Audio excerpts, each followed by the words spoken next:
Fala, atleta! Gostaria de passar algumas dicas valiosas neste período de altíssimas temperaturas, na época de verão, né? E de altíssimas umidades. Então vamos falar com vocês, mas antes disso, gostaria que rodasse a vinheta aí. Bora aí, roda a vinheta!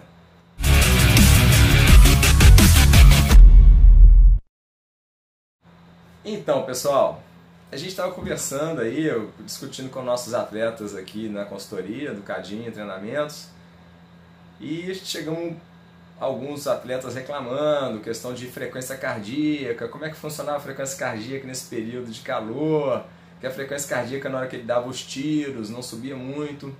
Então a gente começou a prestar alguns esclarecimentos, e aí eu gostaria de falar com vocês o que acontece com o seu corpo durante esses esforços muito elevados. Então, por exemplo, tem um esforço máximo, que é o tiro máximo que você dá, e a condição que você anda na corrida naquela pressão total.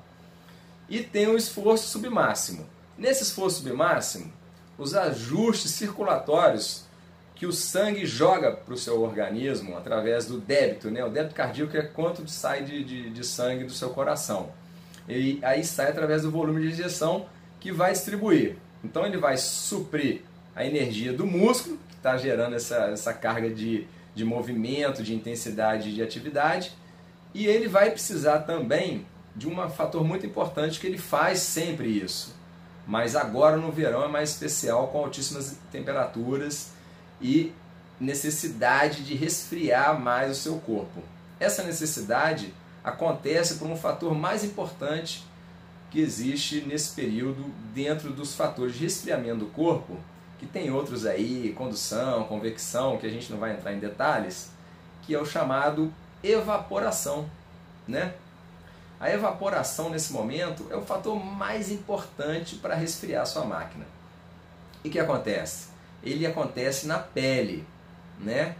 Então esse vapor, esse oxigênio vem para a pele e ajuda essa evaporação, ajuda através da sudorese, o suor. Então você transpira mais para você resfriar, deixar a água na superfície do seu corpo, e essa água, quando bate o vento, principalmente quando a gente pedala, ela cria uma capa de isolamento, né? Então essa capa de isolamento, essa água em contato com o vento, aquela temperatura fica sendo mantida ali por aquela bolha.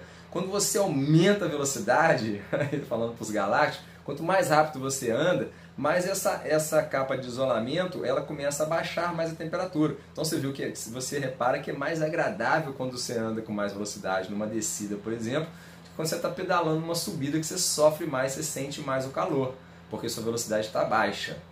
Então, além disso, né, uma coisa muito importante que a gente tem que estar atento é que, além do calor que vem da radiação do Sol, os dias quando fecha um pouquinho, você tem um pouquinho de nebulosidade, de nuvem no céu, você também aumenta muito a umidade. E essa umidade, já ouviu falar de umidade relativa?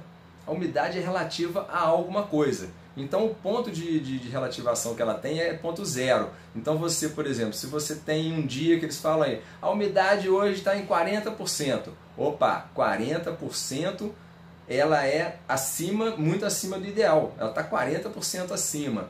Então já é uma umidade já que você não consegue trocar muita evaporação. Seu corpo não consegue evaporar muito. Então 60, 50, 60 é pior ainda. Então quando um dia está muito úmido, um dia está com muito calor e muita umidade, regiões muito úmidas, gente, tomem muito cuidado, porque nesses momentos você evapora, você desidrata à toa, porque o seu corpo não consegue refrigerar e não consegue resfriar. Então, se você tem um momento desse, muito importante, a gente sempre frisou isso, a hidratação, usar muitos líquidos isotônicos, pode usar o soro, pode usar muita água de coco antes da prova, né? Aquelas medidas que depois aí a gente pode falar num próximo vídeo. Então, fiquem atentos, porque agora estão chegando os períodos de competições regionais. Então você vai usar intensidade máxima. Então lembrando que a sua frequência cardíaca, intensidade extrema, ela agora nesse período ela não vai subir muito.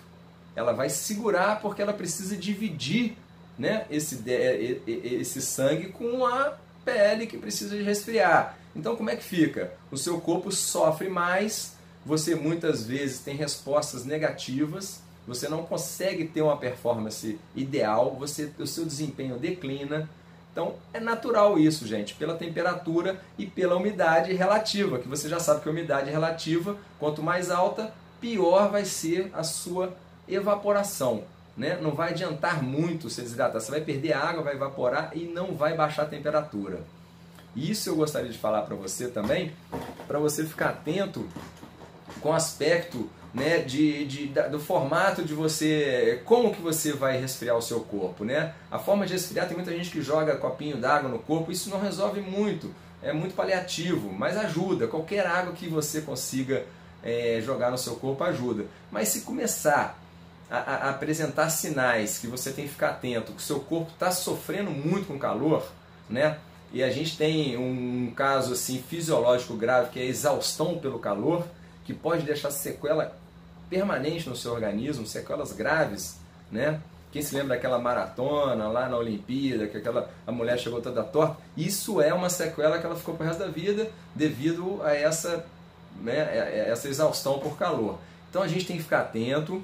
Então se você começar a sentir cãibra generalizada, porque cãibra em algum lugar do corpo é natural no calor, né? Panturrilha, um pouquinho na coxa e tal, mas se começar a aparecer cãibras generalizadas em várias partes do seu corpo, sensação de querer desmaiar, já fica muito sério também, né? Quando você também sente que você estava ofegante, e de repente diminui essa frequência respiratória, fica atento a esses sinais, porque isso aí já começa a querer aproximar da exaustão por calor. Aí você tem que buscar um lugar para imergir o seu corpo numa água, tomar um banho de água, entrar no chuveirão, jogar o atleta numa piscina, numa cachoeira, numa lagoa, muita água no corpo para conseguir baixar essa temperatura.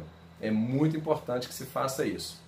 E a última dica que eu queria passar para vocês, obviamente, o atleta bem treinado, com uma superfície corpórea menor, mais magrinho, mais fininho, com pouco tecido adiposo, tá? Com uma capacidade, uma capacidade física de performar melhor, ele vai conseguir trocar melhor esse calor. Ele tem menos massa muscular, ele tem menos volume para precisar de resfriar. Então ele sofre menos com o calor e pela capacidade física dele também, muito bem treinado, né? Ele vai sofrer menos. Então, cuidado com a comparação, né? Você ficar comparando, principalmente assim, eu quero andar no ritmo do fulano, eu quero fazer o que o fulano faz, mas olha o físico dele. Se você tem maior volume de massa muscular, maior volume corporal, você vai sofrer mais com calor. Então tome cuidado, porque se você ficar insistindo, o seu corpo apresentando sinais, e você ficar insistindo em andar muito forte, em querer acompanhar lá aquele atleta que é meio galáctico, é muito forte da tua região, você vai querer, não, vou andar com o cara, vou querer acompanhar. Cuidado, porque ele pode não apresentar sinais de fadiga muito elevado e você pode sofrer muito mais e sofrer sequelas muito graves. Então fiquem atentos a isso.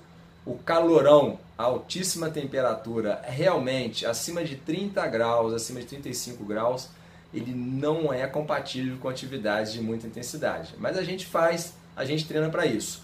Se o atleta estiver adaptado nesse ambiente, mais de 10 dias, vários dias fazendo isso repetitivamente, ele vai estar mais preparado também para suportar o calor. Então existe também a aclimatação a essas condições, tá? Então isso é a dica de ouro que eu queria deixar para vocês. Aclimatem bastante, preparem o corpo nesses momentos e vão sentindo as reações que vão acontecendo com você, sempre ingerindo bastante água, bastante líquido isotônico para ficar bem hidratado e não deixar o seu corpo sofrer tanto. Então, gente, essa era a dica hoje que eu queria deixar para você. Espero que você tenha curtido. Qualquer coisa, inscreve no canal, marca o sininho e compartilhe com os amigos aí para todos ficarem bem informados, ok? Valeu, até a próxima e bons treinos e boas provas!